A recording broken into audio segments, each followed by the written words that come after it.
ஜெயச்சந்திரனின் அடடா audio offer 5 முதல் 70% வரை டிஸ்கவுண்ட். ஆச்சி கொழுக்கட்டை மாவு வந்தாச்சு.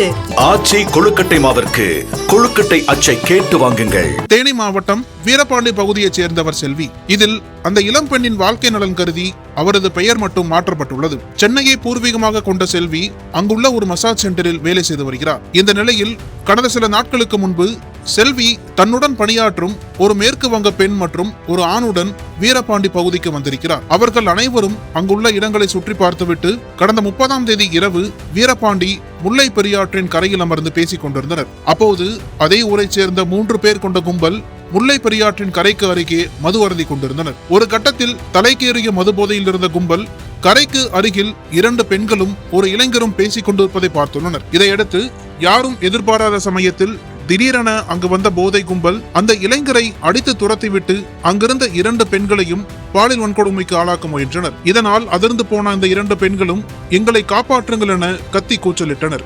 ஆனால் அங்கு ஊர் மக்கள் யாரும் இல்லாத நிலையில் செல்வி மட்டும் அங்கிருந்து தப்பித்து அருகே உள்ள வீரபாண்டி காவல் நிலையத்தில் தஞ்சமடைந்துள்ளார். ஒருவித பதற்றத்துடன் உள்ளே நுழைந்த செல்வி நடந்த விஷயங்களை கண்ணீர் விட்டு கதறியபடி போலீசாரிடம் கூறியுள்ளார். இதை கேட்டவுடன் உடனடியாக ஸ்பாட்டுக்கு வந்த போலீசார் அந்த 2 பெண்களையும் பாதுகாப்பாக மீட்டனர். இதனிடையே பாதிக்கப்பட்ட செல்வி அளித்த புகாரின் அடிப்படையில் போலீசார் இச்சம்பவம் குறித்து வழக்கு பதிவு செய்து குற்றவாளிகளை தீவிரமாக தேடி வந்தனர். போலீஸ் விசாரணையில் இளம் பெண்களை பாலியல் வன்கொடுமை செய்ய முயன்றது வீரபாண்டி பகுதியைச் சேர்ந்த விக்னேஷ், குணால் மற்றும் ஹரிஹரன் என்பது கண்டுபிடிக்கப்பட்டது. இந்த குற்றவாளிகள் 3 பேரும் 23 வயதுக்கு உட்பட்டவர்கள். இதையடுத்து இவர்கள் 3 பேரையும் கைது செய்த போலீசார் அவர்களை நீதிமன்றத்தில் ஆஜர்படுத்தி சிறையில் அடைத்தனர்.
அனல் பறக்கும் செய்திகளை அப்டேட் செய்து கொள்ள நக்கீரன் களத்தை இப்பவே சப்ஸ்கிரைப் பண்ணுங்க.